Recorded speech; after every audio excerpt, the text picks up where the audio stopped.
The hull screamed before the alarms did. I was 3 sips into my coffee when the ship told me, in the calm, dead voice of every automated system ever built, that something with more mass than our entire fleet had just dropped out of nowhere and was sitting off our port bow like it owned the address. Elena Marsh. Commander, currently holding a mug shaped like a cat, currently not spilling it, on principle. Report, I said. Owen Blake didn't look up from his console. Owen never looked up from his console. Not for pirates, not for reactor fires, not for the time we lost an engine over Ceres, and everyone else was praying. Council cruiser. Diplomatic markings. They're hailing. Of course they are. Grace Whitfield leaned over from tactical, arms crossed, eyebrow doing the thing it did when she'd already decided how a conversation was going to go. They want to talk to the person in charge. Well, I said. That's me. Put them through. The screen resolved into a face that wasn't a face, something with too many joints doing the job of eyebrows, wrapped in ceremonial cloth the color of an old bruise. Counselor Thess Oram Vey, according to the ident string scrolling underneath. 3rd-tier delegate. Not important enough to matter, important enough to be sent first, so that if this went badly, nobody who mattered would have to answer for it.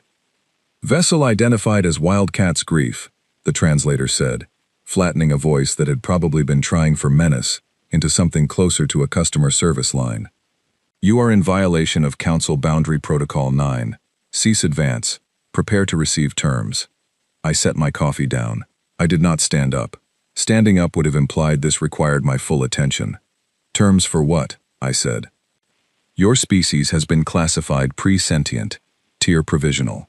You are to submit your vessel, your crew, and your homeworld coordinates for processing under Council Containment Statute 4. Behind me, I heard Daniel Cole choke on something. Might have been a laugh. Might have been his gum. Pre-sentient, I repeated. Correct. You're aware we built the ship you're currently hailing. Irrelevant. Tool use has been observed in several pre-sentient classifications. I looked at Grace. Grace looked at me. Something passed between us that didn't need words. The specific silent conversation of 2 people who have spent a decade learning to read each other across gunfire, storms, and one extremely bad diplomatic dinner on a moon that doesn't matter anymore. I chuckled. I didn't mean to. It came out low and short, more breath than sound, but the translator caught it and did something to Counselor Vey's posture that might have been the alien equivalent of a flinch. You find your situation amusing, Vey said. A little, I said. Yeah. Explain. I thought about explaining. I thought about the 11 minutes it would take to walk this creature through 200 years of history, through ice ages and world wars, and a species that kept getting told, by everything from viruses to volcanoes to its own worst instincts, that it was done, that this was the end. Sit down, stay down. I thought about my father, who never talked about his war, who had exactly 1 photograph on his desk and never explained who was missing from it. I didn't say any of that. You'll see, I said, and cut the feed. The bridge went quiet in that particular way it goes quiet when everyone is waiting to see whether the commander is about to do something spectacular or something stupid, and hasn't decided yet which one this is. Well, Owen said, finally looking up. That went about how the simulations said it would. Simulations said they'd send someone junior first, Grace said. Didn't say they'd call us a tool-using animal. Technically accurate, Daniel offered. He was grinning. Daniel always grinned before things got bad, a nervous habit he'd never quite trained out of himself, the kind of thing that made new recruits nervous and old crew fond. Sophie Lang, our navigator, hadn't said a word through any of it. She was watching the sensor feed, the way the Council cruiser sat there, patient, certain, the largest thing any of them had ever pointed a weapon at without flinching. They don't know, she said quietly. Know what? I said. What we are. I looked at the feed too, at the cruiser, gleaming and enormous, and utterly, completely wrong about everything. No, I agreed. They really don't. I want to tell you this was the moment I felt afraid. It would make a better story if I did. But fear is a specific weight, and I've carried it before, and this wasn't it. This was something older. Something my grandmother used to get in her voice when she talked about waiting rooms and phone calls in the middle of the night. a readiness that had nothing to do with hope. The comm chimed again. Not a hail this time. A formal transmission, stamped with seals I didn't recognize and one I did, because we'd been briefed on it back on Earth, back when this was still theoretical, back when the Council was a rumor 3 systems over, instead of a warship parked outside our window. The ultimatum, capital letters, in the file name, like they'd workshopped it. I opened it. I read it once, silently, my crew watching my face for a reaction I wasn't going to give them yet. Full capitulation. Surrender of vessel and crew. Disclosure of homeworld location. Compliance within 1 rotation, or Boundary Protocol 9, authorizes escalation to tier response, which the footnotes, when I checked them, defined in language that meant exactly what I thought it meant. They wanted our planet's address so they could file it, like a form, like we were a line item. Commander, Owen said. Orders? I thought about my coffee, still warm, sitting untouched by my hand. I thought about the last 200 years, about every single time something bigger, older, meaner, and more certain of itself had stood over humanity and told it the story was over. I picked the mug back up. I took a sip. Tell them, I said, that we got the message. And that we're thinking about it. Grace made a sound that was almost a laugh and mostly relief, the kind that comes out sideways when you've been holding your breath without noticing. That's it? We're thinking about it? For now, I said. Plot a course toward Council space. Full compliance profile. Let them think we're coming to negotiate. Are we? I looked at the ultimatum again. At the line about coordinates. At the word provisional. Like humanity was a rough draft someone hadn't gotten around to finishing. No, I said. We're going to introduce ourselves properly. Sophie's hands moved over the nav console, quiet and sure, the same hands that had threaded us through a debris field during the Chen station collapse without losing a single soul, the same hands that hadn't shaken once in 6 years of service, even when everything else on the ship had. Course laid in, she said. 11 hours to the boundary. 11 hours. Long enough for the crew to eat, to sleep in shifts, to do the small human things that keep a person tethered to the version of themselves that isn't currently staring down a species that thinks it's God's rough draft committee. I stayed on the bridge longer than I needed to.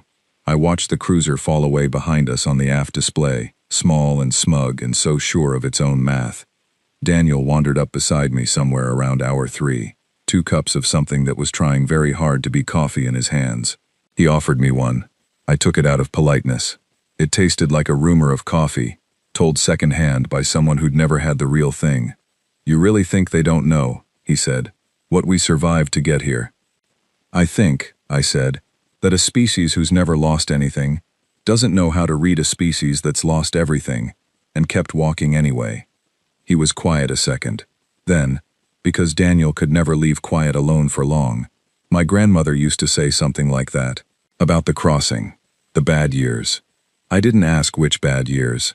There'd been enough of them, spread across enough families, that the specifics didn't matter as much as the shape of the thing. Everyone's family had a version. Mine did too. One photograph, one empty chair at dinner every year on a date nobody said out loud. They filed us as pre-sentient, I said, mostly to the window, mostly to myself. Tool use observed. Should we correct them? No, I said. Let them find out the long way. Below us, ahead of us, somewhere past the dark, an entire council was drafting seating arrangements for a surrender that was never going to happen, confident in a math that had never once accounted for a species that got back up. I finished the fake coffee. I didn't chuckle again. Once was for them. The second time, I decided, watching the stars slide past like they had no idea what was coming either, I'd save for when it actually mattered. The boundary didn't look like anything.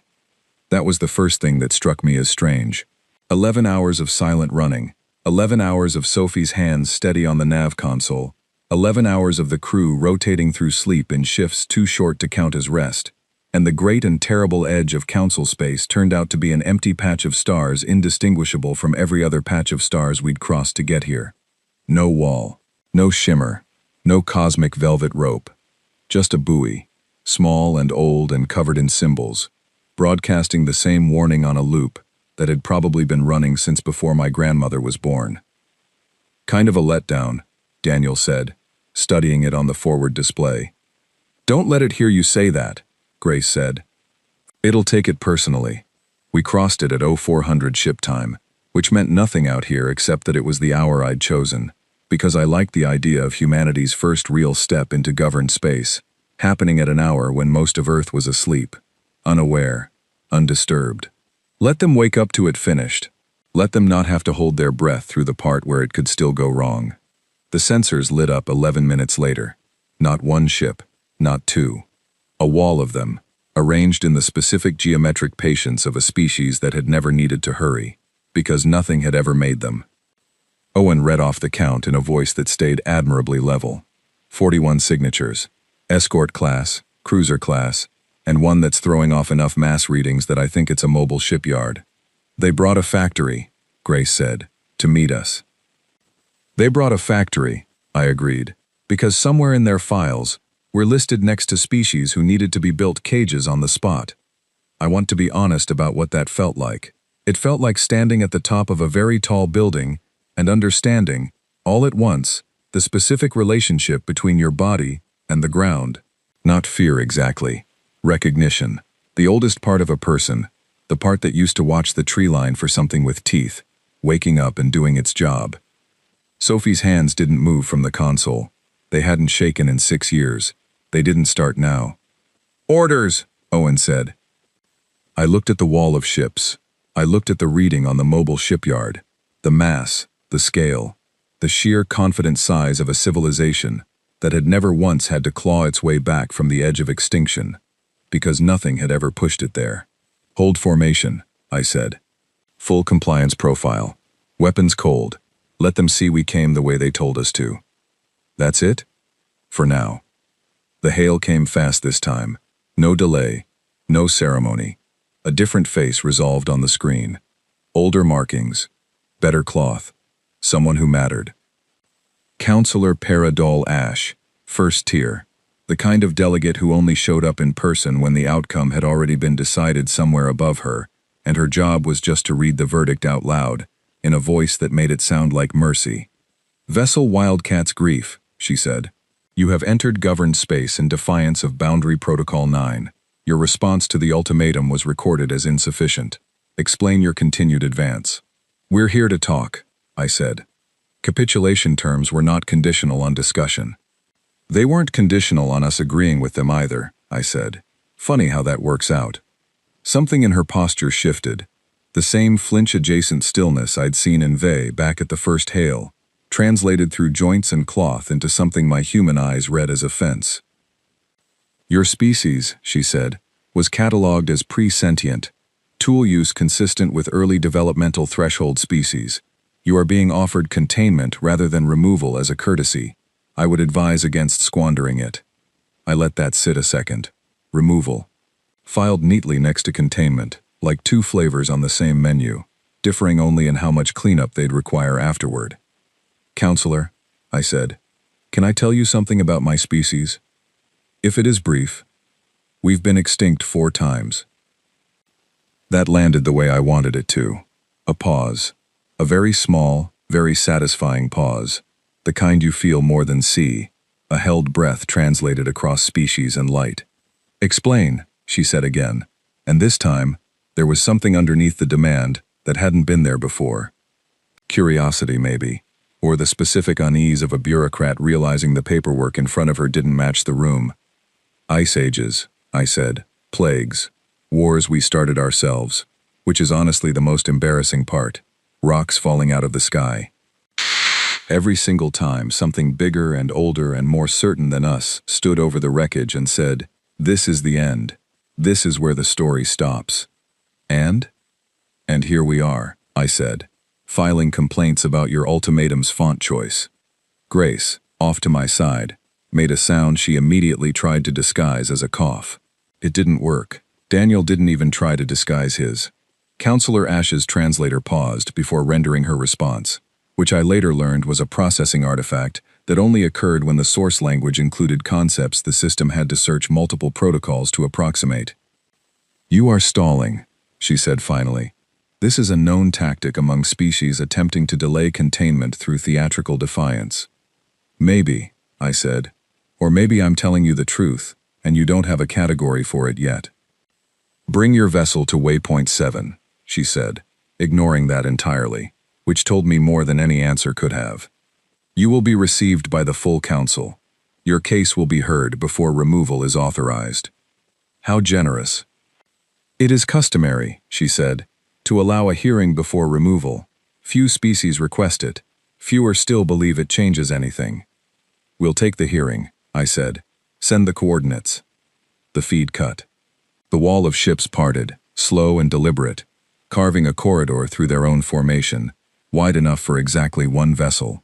No escort, no allowance for anything but a straight line, toward whatever waited at waypoint 7. They're letting us through, Owen said, like he didn't quite believe the sensor readout. They're funneling us, Grace corrected. There's a difference. I looked at the corridor, at the ships lining it, patient, silent, so certain of their own outcome that they hadn't bothered to power a single weapon system. That certainty, I thought, was going to be the thing that undid them. Not our hull plating, not our weapons. The simple, unshakable belief that this had already been decided. Sophie, I said, take us in, slow. Let them get a good long look. At what? I thought about the answer for a second, about how to say it in a way that didn't sound like bravado, because it wasn't bravado. It was just the plain shape of the thing. At a species that's walked into worse rooms than this one, I said, and walked back out. She eased us forward into the corridor. The mobile shipyard loomed to starboard, vast and patient, and I made myself look directly at it instead of away, because I'd learned a long time ago that the thing you flinch from is the thing that owns you, and I wasn't about to hand this fleet that particular currency. Daniel came to stand beside me again, quieter this time. No fake coffee, no easy grin. You okay? He asked, low enough that it stayed between us. I thought about my father's photograph, about the empty chair, about a war he never once explained, not to me, not to anyone, carrying it the way you carry something too heavy to set down and too important to leave behind. I keep thinking about my dad, I said. Daniel didn't ask which war. He'd been in the service long enough to know some doors you don't push on. He'd have liked this, Daniel said instead. The chuckle, the coffee, all of it. He'd have told me I was showing off. Were you?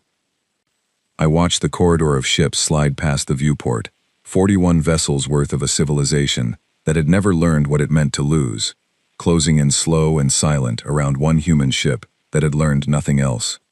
A little, I admitted, but only because it's true. We crossed the last stretch of the corridor in a silence that had stopped being tense somewhere around the halfway mark and turned into something closer to focus, the specific quiet of a crew that has stopped waiting for the other shoe and started planning for what happens after it drops. Waypoint 7 came into view 40 minutes later. It wasn't a station in the way I understood the word. It was a structure built across the scale of a small moon, rings within rings within rings, lit from the inside with a soft, cold light that made the whole thing look less like architecture and more like something that had grown there, patient and old and utterly convinced of its own permanence. That, Owen said quietly, is a lot of counsel for one hearing. They brought everyone, Grace said. They think this is history. I looked at the rings, at the light, at the enormity of a civilization that had built something like this without ever once needing to fight for the right to keep building it. It is history, I said, just not the version they're expecting. Sophie guided us into the docking approach the station's traffic control fed us, a long, slow spiral through rings of ships that dwarfed ours the way a whale dwarfs the boat that hunts it, except we weren't here to be hunted. And somewhere under my ribs, in the place where the old animal part of me still kept watch for teeth in the tree line, I felt that fact settle in and hold. Commander, Owen said, as the docking clamps engaged with a shudder that ran the length of the hull. They're requesting your presence. In person. Alone. Of course they are. You're not actually going alone, Grace said. It wasn't a question. I thought about it for exactly as long as it took to be polite about thinking. No, I said. I'm taking all of you. Let them see the whole crew. Let them count us. Let them realize 5 is apparently all it took. Daniel grinned. The real one this time. The one that showed up when he'd stopped being afraid and started being interested in what came next. 5 in a ship they can't classify, he said. 5, I agreed. And a ship they can't classify. I stood. I set my mug down for good this time. Empty, cold, done with its part in this. Somewhere on the other side of that airlock waited a room full of beings who had never lost, about to meet a species that had never stopped, and I found, standing there with my crew gathering around me in the low hum of the ready room, that the fear from 11 hours ago had gone somewhere quiet and useful, replaced by something with a much older name, readiness. Let's go meet the neighbors, I said, and the airlock cycled open. The council chamber was built for awe. I understood that the moment we stepped through the final archway, the 5 of us in a loose line, boots echoing on a floor that seemed to swallow sound everywhere, except directly beneath our feet. The room rose in tiers, hundreds of delegates arranged by rank and species, a museum of faces that had never once needed to look up at anything. Now they were all looking down at us. Big room, Daniel muttered, for such a small conversation. Behave, Grace said, without any real conviction behind it. At the center of the chamber stood a raised dais, empty except for a single podium, carved from something that caught the light like glass, but moved like water, when the delegate standing behind it shifted her weight. Counselor Ash, first tier, promoted apparently to voice of the proceedings, which I gathered from the ceremonial collar she now wore, heavier and more ornate than before. Vessel Wildcat's grief, she announced, and her voice, translated and amplified, filled the chamber without her needing to raise it. Representing the species designated human, Sol system, pre-sentient tier provisional, you stand before the full council to answer for violation of Boundary Protocol 9 and continued refusal of lawful capitulation terms. I stepped forward. Just me, for this part. My crew held the line behind me, close enough to matter, far enough to let the room understand who was speaking. Commander Elena Marsh, I said, Earth Defense Fleet, we're not here to answer for anything. We're here because you asked us to explain ourselves, and I figured that was worth doing in person. A murmur went through the tiers, translated 100 different ways into 100 different species registers of surprise. You will address the council with appropriate deference, Ash said. I'm being pretty deferential, I said. I didn't bring weapons. I didn't bring an army. I brought 4 people, and a story, and I think you're going to want to hear it before you file whatever paperwork you've already got sitting open on removal. Somewhere in the tiers, a delegate I couldn't identify made a sound that the translator rendered as a burst of static, which I took to mean laughter, or something close enough to it that species didn't matter. Ash did not look amused. Proceed, she said, in the tone of someone granting a small mercy she already regretted. I looked up at the tiers, at faces built from shells and scales, and something that might have been living crystal, at a room full of species who had built empires without ever once being told no by the universe itself. 200 years ago, I said, give or take, we almost didn't make it out of our own atmosphere. I let that land. I watched the room, the specific stillness of an audience that had expected a plea and was getting something else instead. Not because of you, I went on. You didn't know we existed yet. We almost didn't make it because of us. We'd built enough weapons to end ourselves a dozen times over, and for about 40 years, every single morning, someone somewhere woke up and decided not to use them. Not because it was easy, because it was the only choice that left anyone standing to make the next one. This is history, Ash said, not testimony. It's both, I said. Stay with me. I kept going. I told them about the plagues, the ones that had rewritten entire regions of the planet, the graves dug faster than they could be counted, and how humanity had kept building anyway, kept teaching its children to read in the middle of it, kept insisting on a future it had no actual evidence would arrive. I told them about the wars. I didn't dress those up. I told them plainly, the way you tell a hard truth to someone who needs to hear the whole thing, that humanity had done terrible things to itself, over and over, out of fear and greed, and the specific cruelty that comes from believing your own tribe is the only one that counts. You're arguing against yourselves, Ash said, and there was something almost eager in it now, the tone of someone who thought she'd found the crack in the wall. You admit to violence, to instability, to a history of near self-destruction. This supports containment. It does not refute it. I'm not finished, I said. The room had gone quiet in a different way now. Not bored quiet, listening quiet. After every single one of those things, I said, we got back up. Not because getting back up was easy, because sitting down was worse. We buried people, and then we buried the ones who tried to bury us. We ran out of food, and we grew more. We ran out of hope, more than once, more times than I can count. And every single time, someone, somewhere, decided that tomorrow was worth showing up for anyway. I looked directly at Ash. You called us pre-sentient, I said. Tool use consistent with early developmental threshold species. You know what that tells me? It tells me you've never had a species walk into this room that's been extinct 4 times, and came back anyway. You don't have a category for us, because nobody's ever needed one. The chamber had gone fully silent now, the kind of silence that has weight, that presses against your ears. Then, from high in the tiers, a new voice cut through it, older than Ash's, textured with something that might have been age, or might have been an entirely different vocal architecture. I honestly couldn't tell. Counselor Ash, the voice said. I would hear more of this. Ash's posture stiffened in a way that told me, even without understanding the physiology behind it, that whoever had just spoken outranked her considerably. High Arbiter, she said, inclining her head. The proceedings are proceeding as scheduled. They are proceeding, the High Arbiter said, toward a conclusion this council decided, before the human vessel ever crossed the boundary. I would like to hear the rest of what the commander has to say before we finish deciding it. I felt something shift in the room, subtle. The specific reordering that happens when a crowd realizes the outcome it assumed was fixed might not be.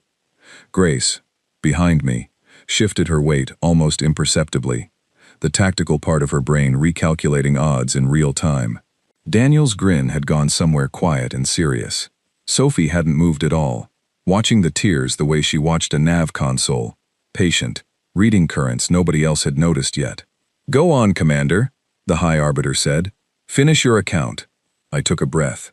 I thought, for just a second, about my father, about the photograph, about the one empty chair at every dinner for as long as I could remember, and about how he'd never once explained it, because some things you don't explain, you just carry, and the carrying becomes its own kind of testimony.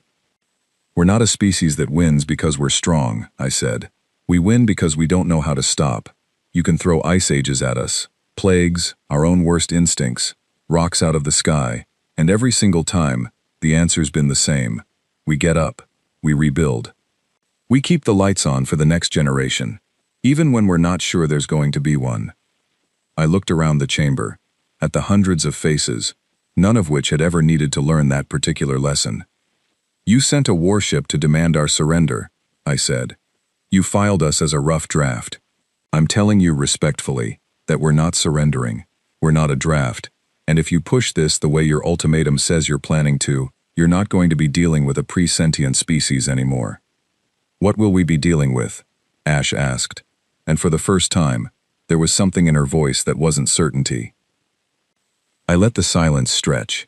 I let it stretch long enough that the whole chamber leaned into it, and only then did I answer. Quiet, plain, no theater left in it at all. You'll be dealing with everyone we lost, I said, showing up all at once. Nobody in that chamber had a translator setting for what happened next, because what happened next wasn't a sound. It was the specific silence of hundreds of beings simultaneously recalculating a threat assessment they'd been certain of for longer than my species had existed. The High Arbiter spoke again, slower this time, each word deliberate. Commander Marsh, it said, the Council will recess to consider what has been presented. You and your crew will remain as guests, not prisoners, until we reconvene. Ash's jaw, or the joint structure that served the same purpose, tightened visibly. High Arbiter, she said, the ultimatum stands. Boundary Protocol 9 remains active. A recess changes nothing procedurally. No, the High Arbiter agreed, but it may change what we choose to do with the procedure. The dais lights dimmed, a formal signal I'd guess meant the session was closing, and the tiers began to stir, delegates leaning toward each other, 100 private conversations breaking out in 100 languages, the translator in my ear didn't bother trying to keep up with. Grace stepped up beside me as the crowd began to thin. "That went well," she said, low enough that only I'd hear it. "That went somewhere," I said, not sure yet if that's the same thing. Daniel exhaled, long and slow, the sound of a man who'd been holding his breath for longer than he'd realized. "For a second there," he said, "I thought the old one up top was going to side with Ash." "So did I admitted. Sophie, quiet as ever, was looking not at the departing delegates but at Ash, who remained on the dais long after the others had begun filing out, her posture rigid, her attention fixed on us with an intensity that had nothing diplomatic left in it. "She's not done," Sophie said. I followed her gaze. Ash hadn't moved. She was watching us, the way you watch something you've already decided is dangerous, regardless of what the room around you has decided instead. "No," I agreed. "I don't think she is." We were escorted from the chamber by a pair of silent attendants, down a corridor that curved with the ring architecture of the station, toward quarters set aside for what the High Arbiter had called guests, a word I noted Ash had very pointedly not used. My father's photograph came back to me again as we walked, unbidden, the way memory does when you're standing somewhere heavy and it goes looking for company. One chair, empty, every year, no explanation offered, none needed among people who'd lived through the same silence. I understood, walking that corridor, that whatever came next in this station wasn't going to be decided by testimony alone. Ash's face had told me that much. Somewhere between the dais and the recess, she'd already started planning the next move, and I had the distinct, unshakable feeling that the real hearing hadn't happened in that chamber at all. It was still ahead of us. The guest quarters were beautiful, in a way that felt like being politely caged. Soft light, curved walls, a window that looked out over the ring structure and the slow wheel of ships beyond it. Grace checked every corner of the room within the first 90 seconds, out of habit more than expectation, and found exactly what I'd already assumed she would. "No listening devices we can detect," she said. "Doesn't mean there aren't any." "Assume there are," I said. "Talk like it." Daniel had found the room's food dispenser and was eyeing it with deep suspicion. "You think this thing knows what a sandwich is?" "Don't test it," Owen said. "Last time you tested an alien food system, you were out of commission for 2 days. That was one time. It was memorable. I let them bicker. It was good for the room, good for the crew, the specific pressure release of people who just stood in front of hundreds of alien delegates and needed, badly, to be small and human, and a little bit ridiculous for a few minutes, before the next thing came.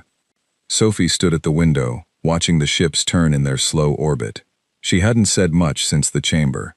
That wasn't unusual for her, exactly, but there was a stillness in it now that felt different, deliberate, like she was working something out, and didn't want to be interrupted before she'd finished. "You good?" I asked, coming to stand beside her. "I keep thinking about the math," she said. "What math?" 41 ships in the corridor, a mobile shipyard, hundreds of delegates in that chamber, representing who knows how many more species we haven't even met yet. She didn't look away from the window, and we came in with one ship. "That bother you?" "No," she said. "That's what bothers me about it not bothering me." I understood what she meant. There was a version of this mission where that math should have been terrifying, and instead it sat in my chest, like something almost comfortable, familiar in a way, that made me uneasy about what it said about the last 200 years of my species' history. We'd gotten used to being outnumbered. We'd gotten used to it being the natural condition of things, ice ages and plagues and empires that all seemed larger than us until, somehow, they weren't anymore. "My grandmother used to say something about that," Daniel said, wandering over, apparently having given up on the sandwich dispenser. "About the crossing. She said the scariest part was never the storm. It was the quiet after, when you realized you were still there and had to figure out what came next." "Your grandmother sounds like she'd have made a decent commander," I said. "She'd have told you to sit down and eat something," Daniel said, regardless of the situation. The door chimed before I could answer that, a soft two-tone note that felt almost apologetic in its politeness. Owen opened it to find one of the silent attendants standing in the corridor, along with someone very much not silent. "Counselor Vey," The same third-tier delegate who delivered the original hail, back when this had still felt theoretical, back before the corridor of ships, and the chamber, and the High Arbiter's slow, deliberate recess. "Commander Marsh," Vey said, "I've been asked to inform you that the Council will reconvene in 6 hours. In the interim, Councillor Ash has requested a demonstration." "A demonstration of what?" I asked, already knowing I wasn't going to like the answer. "Your capability," Vey said. "She has proposed a controlled exercise, conducted at a designated coordinate outside the station, to assess whether your vessel's specifications match the claims made in the chamber." Grace's expression flattened into the specific neutral mask she wore, right before she said something she'd already decided not to soften. "She wants to see if we're bluffing." "That is one interpretation," Vey said. "It's the correct one," Grace said. I thought about it. About Ash's face at the end of the session. Rigid, unconvinced, already planning. This was the plan. Force us into a demonstration. Let the numbers do what the testimony hadn't. Prove in hard data what she'd failed to disprove in argument. It was, I had to admit, not a bad move. It was exactly the move I'd have made in her position. "Tell Councillor Ash," I said, "that we accept." "Commander," Owen said, low, careful. "You sure about that?" "No," I said, "but I'm sure about what happens if we say no." Vey's translator paused before rendering his response. The same processing hesitation I'd noticed in Ash back in the chamber. "The exercise will involve 3 escort fleets, positioned at maneuvering distance, with instructions to respond to any offensive action from your vessel as a hostile engagement." 3 fleets, Daniel repeated, "to watch 1 ship." "Councillor Ash believes in thoroughness," Vey said, and something in the way he said it made me think even he didn't fully agree with the scale of the plan. "Fine," I said. "Send the coordinates. We'll be there." Vey inclined his head, the ceremonial gesture I'd started to recognize as something like a bow, and left without further comment. The door sealed behind him with the same soft 2-tone chime, and the room went quiet in the specific way rooms go quiet after a threat has been dressed up as an invitation. 3 fleets, Grace said again, once the door was fully closed. "That's not a demonstration. That's a firing squad with paperwork." "Maybe," I said. "You have a plan." It wasn't a question, not really. Grace had served with me long enough to know the difference between me being reckless and me being deliberate, and she was waiting to find out which one this was. "I have an idea," I said. "Sit down. Let me walk you through it." We spent the next 4 hours doing what my crew did best when the odds stopped making sense on paper. We made a plan out of the specific, unglamorous work of knowing exactly what our ship could do and exactly how much of it we didn't need to show.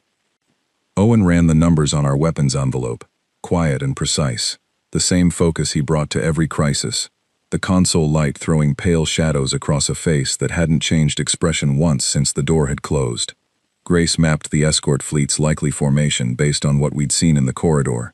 3 groups arranged to box us in from every angle that mattered. Sophie plotted 6 different flight paths through the exercise zone, discarding 4 of them for reasons she explained in terms only Owen fully followed, keeping 2, refining them until they were less like escape routes and more like statements. Daniel, for his part, kept everyone fed, and kept the mood from tipping over into the kind of silence that eats a room from the inside. It was its own kind of skill, one I'd stopped underestimating a long time ago. "Here's what I want," I said, once the plan had taken its final shape. "As she wants proof we're not bluffing. Fine. We give her proof. But we don't give her a fight. We give her restraint." "Restraint," Grace repeated.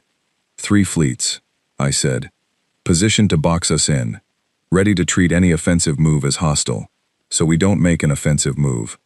We show them exactly what we could do, and then we very deliberately don't do it. Owen's eyes came up from his console for the first time in an hour. "You want to threaten them by not attacking." "I want to show them," I said, "that we already decided not to, that the restraint isn't hesitation.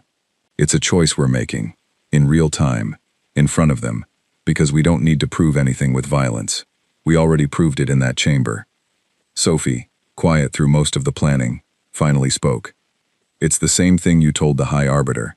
Everyone we lost, showing up all at once. This is that. Except instead of showing them the storm, We show them we know how to hold it back. Yes, I said. Exactly that. The room sat with that for a moment, the specific weight of a plan settling into place, the kind of quiet that isn't uncertainty anymore, just readiness waiting for its hour.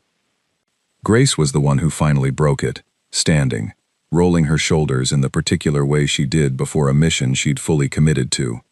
"All right," she said. "Let's go show them what we're not going to do to them." 6 hours later, we sat at the center of an exercise zone marked out in cold coordinates. 3 escort fleets arranged around us exactly the way Grace had predicted, weapons hot, waiting, patient in that same infuriating council way that had never once needed to hurry because nothing had ever made them. Ash's voice came through the comm, flat, formal, ready to record whatever came next as evidence for whichever conclusion she'd already reached. "Commander Marsh, you may begin the demonstration."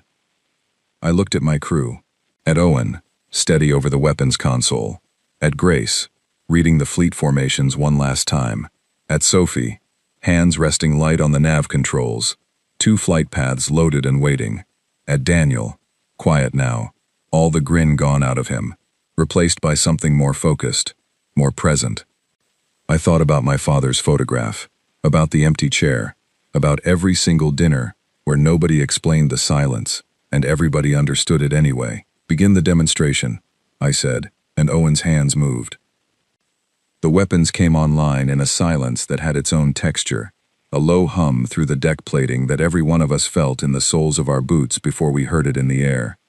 "Locking targeting solutions," Owen said.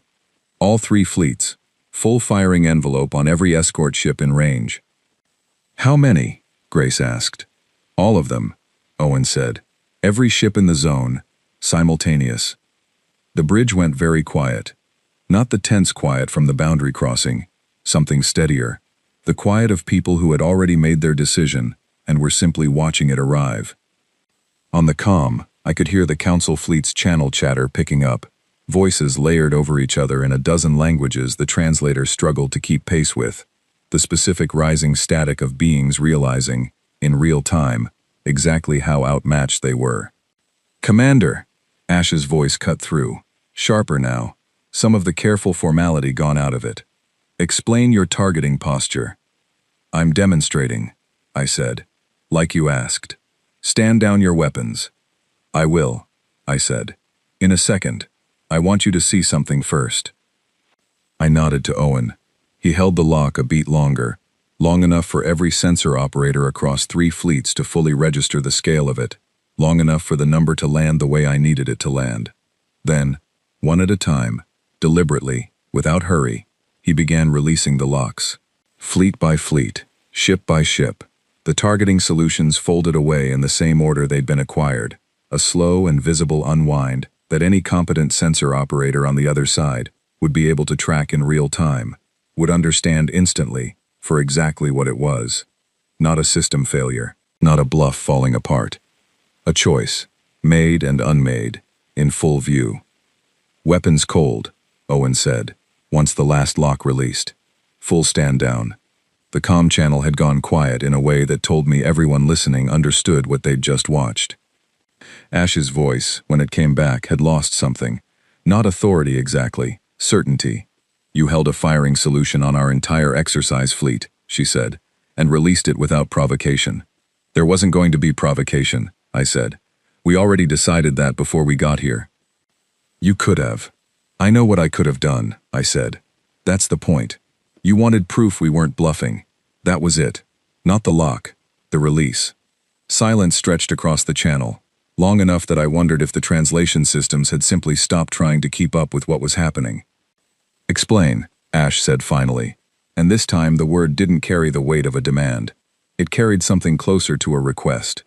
I thought about how to say it plainly, the way I'd have said it to my own crew. No theater, no diplomacy, dressing it up into something it wasn't. "Any species that shows up armed and doesn't use it isn't weak," I said. "It's already decided. Violence wasn't necessary.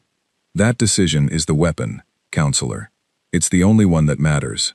Everything else is just hardware." Somewhere behind me, quiet, Sophie exhaled, long and slow, the sound of tension leaving a body that had been holding it since the corridor crossing hours ago. Daniel's hand found the edge of his console and gripped it, not from fear this time, but from the specific release that comes after a held breath finally lets go. Grace didn't say anything at all. She just looked at the fleet readouts, at 3 formations that had gone from ready to fire to visibly, collectively uncertain, and allowed herself, for just a moment, something that wasn't quite a smile, but stood close enough to it. The comm carried one more transmission before the channel closed. Not from Ash, but from the High Arbiter, whose voice I recognized now from the chamber. Older, textured, unmistakably its own. "Commander Marsh," it said, "the Council will reconvene in 1 hour, sooner than scheduled." "Understood," I said. "I would ask you one thing before then," the High Arbiter continued. "You held the lives of every crew member across 3 fleets in your hands, for the better part of a minute. What made you release it?" I looked at my crew. At the quiet, steady work of people who had just proven something enormous without firing a single shot, who had carried the weight of an entire species' history into a room that had never once needed to understand loss, and had walked back out of it without needing to make anyone else understand loss the hard way either. "Because we already know what it costs," I said. "We didn't need another lesson in it, and neither, I think, do you." The channel closed. The escort fleets, still holding formation around us, began, slowly, to power down their own weapons systems, one by one, in an order that felt less like protocol now, and more like something closer to respect. Owen finally let out the breath he'd apparently been holding since the lock released. "Well," he said, "that's one way to introduce ourselves properly." "You said we would," Daniel said, looking at me. "Back at the boundary, you said we'd introduce ourselves properly." "I did," I said. "Was this what you meant?" I thought about it, about the version of this plan that had lived in my head since the ultimatum first arrived, the one where restraint did more work than any weapon ever could, the one my father, in his silence, in his one photograph, in his empty chair, would have understood better than anyone. "Close enough," I said. Sophie was already plotting the return course to the station, hands steady, unshaken, the same hands that had carried this crew through worse than this, and would carry them through whatever came next. 1 hour, she said, until the reconvene. "Then let's go hear what they've decided," I said, "now that they've actually got the right information to decide it with." The ship came about, slow and unhurried, cutting back through a formation of ships that no longer felt quite so certain of the math they'd walked in with. And somewhere behind us, in 3 fleets worth of quiet, recalibrating minds, I felt the shape of the story change from the one the Council had written about us, into the one we were about to write for ourselves. The chamber looked different the second time. Same rings of tears, same cold light, same museum of faces arranged by rank and species. But something in the air had shifted, a change I felt before I could name it, the specific quiet of a room that has stopped assuming it already knows how a story ends. We walked the same line as before, the 5 of us, boots echoing on a floor that swallowed sound everywhere except beneath our feet. This time, though, the delegates were watching differently. Fewer whispers, more stillness, the particular attention of an audience that has been surprised once and doesn't want to be caught flat again. Counselor Ash stood at the dais, and when I looked at her, I found something in her expression that hadn't been there before the demonstration. Not warmth, not yet, but something adjacent to it, the beginning of a recalculation still in progress. "Commander Marsh," the High Arbiter said, and this time the voice came not from somewhere high in the tiers, but from a seat near the dais itself, close enough now that I could see the being it belonged to, old and layered, wrapped in cloth, so dark it seemed to absorb the chamber's light rather than reflect it. "The Council has reviewed the exercise. We have also reviewed, more carefully this time, your testimony." "Appreciate that," I said. "Counselor Ash has a statement," the High Arbiter continued. "I would ask that you hear it in full before responding." I glanced at Grace. She gave the smallest nod, the tactical read that told me this wasn't a trap, or if it was, it wasn't one we could see coming regardless. Ash stepped forward to the edge of the dais. When she spoke, her voice had lost the flat certainty from our first meeting. replaced by something more careful, more deliberate, the voice of someone choosing words she knew would be recorded into the permanent record of however many species sat in that room. "When your vessel arrived," she said, "I classified your species presentient, because the data available to me matched the pattern of 100 other species at similar developmental thresholds. Tool use, fragmented governance, a history of internal conflict. I was not wrong about the data." "But," I said. "But I was wrong about what it meant," she said. "I have never, in my tenure on this council, seen a species hold a full firing solution across 3 fleets and release it without a single shot fired, without a single demand attached to the release. Every species we have cataloged who reached your technological threshold used that leverage. You did not." "We didn't need to," I said. "That was the point." "I understand that now," Ash said. "I did not understand it in the chamber. I apologize for the gap." I hadn't expected that. Not from her, not this directly, not in front of a room full of delegates who I imagined didn't often get to watch a first-tier counselor admit to being wrong. "Apology accepted," I said. "Now let's talk about what happens next." The High Arbiter rose, or did whatever the equivalent of rising was for a being built along lines my eyes kept sliding off of, unable to settle on a fixed shape. "The ultimatum is withdrawn," it said, and the words moved through the chamber like a physical thing, a ripple across the tiers.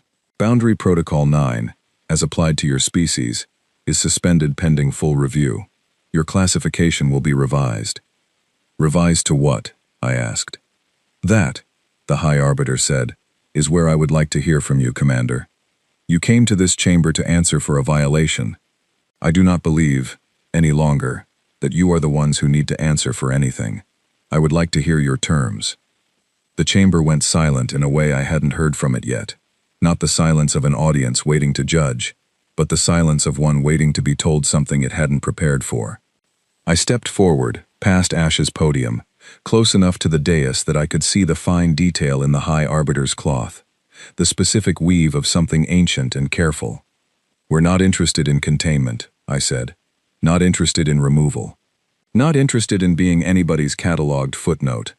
"Understood," the High Arbiter said. "We want a seat," I said. "Not a subordinate seat, a full one. Same standing as any species in this chamber. We don't want special treatment. We want the same treatment everyone else in this room already has." "That is a significant request," Ash said, though there was no longer any real resistance in how she said it. "It's a fair one," I said. "We crossed your boundary as equals, whether you'd classified us that way or not. I'm just asking you to put the paperwork in line with the reality." The High Arbiter was quiet for a long moment, the kind of pause that, in a being that old, probably represented a great deal of internal deliberation, compressed into something that looked, from the outside, like stillness. "There is precedent for provisional standing," it said finally. "There is very little precedent for a species requesting full standing on the same day it was scheduled for removal." "We're not most species," I said. "No," the High Arbiter agreed. "You are not." It turned, addressing the tiers rather than me now, its voice carrying the particular weight of a decision being spoken into permanent record. "Let it be entered," it said, "that the species-designated human, Sol system, is granted full standing before this council, effective immediately. Let it further be entered that this council's threat assessment protocols regarding developmental thresholds will undergo full review, given the demonstrated inadequacy of our prior methodology." A murmur went through the chamber again, different this time. Not the murmur of surprise, but something closer to the sound of an old institution quietly rewriting its own assumptions in real time. Ash stepped down from the dais and crossed the floor toward me, closer than any delegate had come since we'd first entered the chamber. Up close, whatever passed for her eyes carried an expression I recognized, even across the gap between our species. "Respect, offered carefully, the way you offer something you're not yet sure the other person will accept." "Commander," she said, "for what it's worth, I am glad you did not need to prove your point the way I expected you to." "Me too," I said. "It would have been a much worse day for everybody." "I imagine so." She paused. "May I ask you something, off the formal record?" "Sure." "When you held that firing solution," she said, "for that minute, what were you actually thinking?" I thought about how to answer that honestly, standing there in a chamber that had, an hour ago, been prepared to end my species as a line item on a form, now quietly rewriting itself around the fact that it hadn't been able to. I thought about my father, about the one photograph on his desk, about the chair that stayed empty every year, about a war he never explained because some things don't need explaining, they just need carrying, and you carry them because the alternative is setting them down somewhere they might be forgotten. I was thinking about someone I never got to meet, I said. Someone my father lost, a long time before I was born, in a war he never talked about. I was thinking that I didn't want anyone else in that room to end up somebody's empty chair. Not yours, not mine, nobody's. Ash was quiet for a moment. Whatever the council species did, instead of nodding, she did it. That is, she said, a better answer than I expected. It's the only one I had. The formal session closed not long after, delegates filing out of the tiers in smaller, quieter groups than before, the specific hush of an institution, processing something it hadn't planned for. My crew gathered around me as the chamber emptied, the 5 of us standing near the center of a room that, an hour ago, had held our species' fate in the hands of beings who had never once needed to understand what it cost to lose. Full standing, Grace said, half to herself, like she was testing the shape of the words. Feels strange saying it. Feels earned, Daniel said. Owen was already running through the practical implications, the specific analytical focus that never quite left him even in moments like this. This changes everything back home. Trade routes. Diplomatic channels.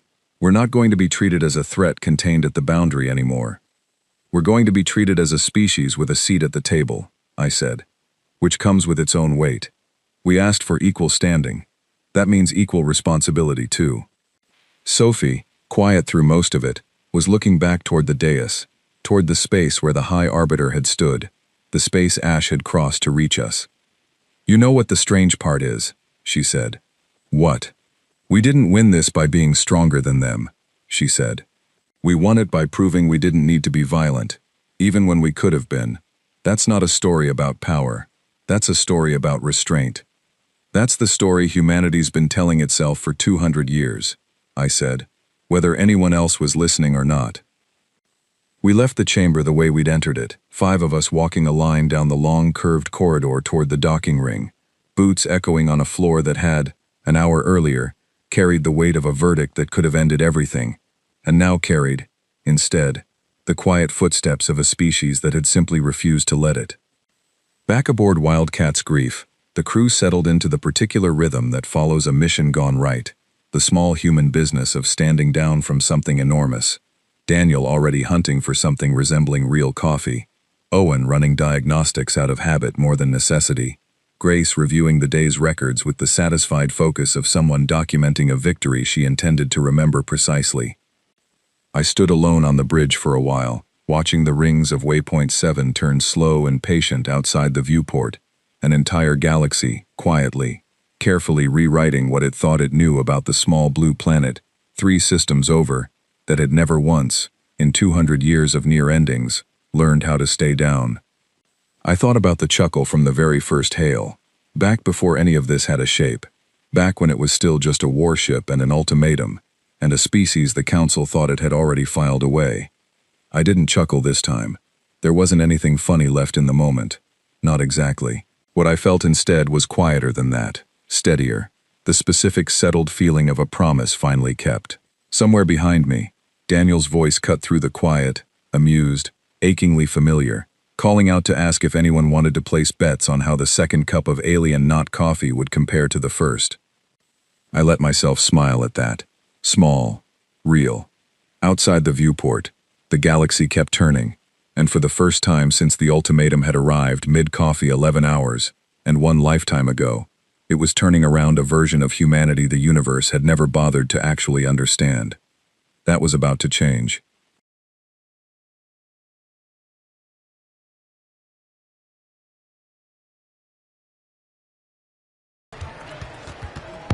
Need a lock in. Let me see that.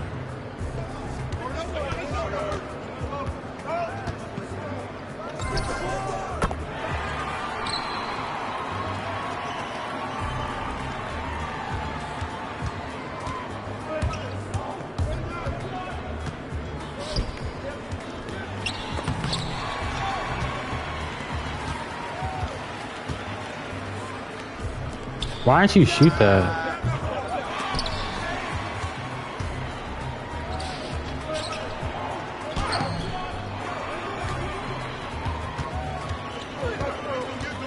I'm wide open in the right corner.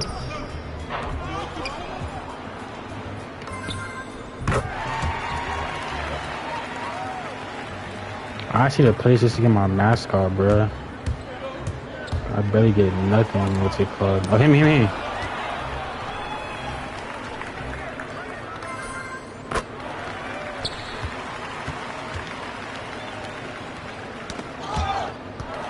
You got me.